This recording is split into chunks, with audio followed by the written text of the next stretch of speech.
Kenny Rogers is about to be inducted into the Country Music Hall of Fame. Good morning to you. Look at you shining like a diamond in a velvet glove. Oh, I love the fact that you listened to it. No, I did. I like that song. I like that song very much. But let's talk about you and Dolly together. Okay. Because 30 years ago, can you believe it's 30 years and we still know the words? I didn't know that until we still know the words. Someone told me that at an interview I was doing, that it was the 30th anniversary on the day of somewhere. Yes. But you said back then you connected musically, and now as we fast forward 30 years, you've connected personally. I'd like to know, how personal was it? Because, you know, we all want you to get together.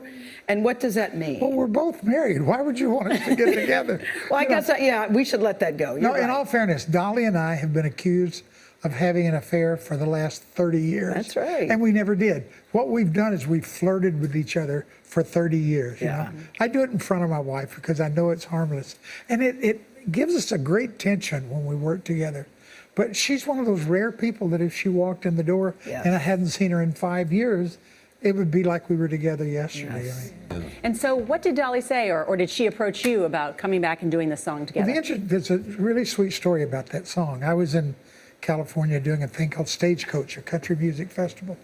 And this kid walks backstage and said, "Kenny, I'm Ryan King. I'm William King of the Commodore's son." And he said, "I was with some friends of mine the other day and we were talking about it.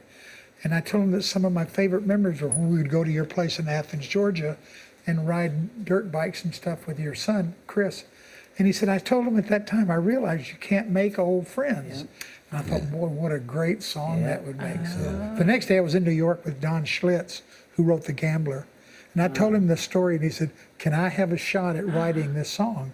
And the next day, one day after that, we got this song in. Is The Gambler the biggest thing that you've ever done and the thing you most remember for? I think it's because I did 5 movies of the week with CBS. Right. I think it's probably the most in everybody's mind.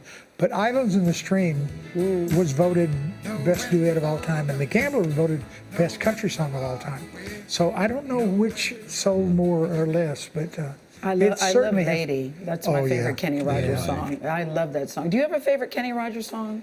I look at them all as weapons. Yeah. You know, weapons. Yeah, I'd hate to be the kid that has to go out there with no hits. I thought you were going to say children. And as you sit here today with 9-year-old twins, Nora has twins at her house too. I can't imagine what that's like for you at this stage in your life. Me either. But you love every moment. I know. Someone told me that 6-year-old boys are like little criminals.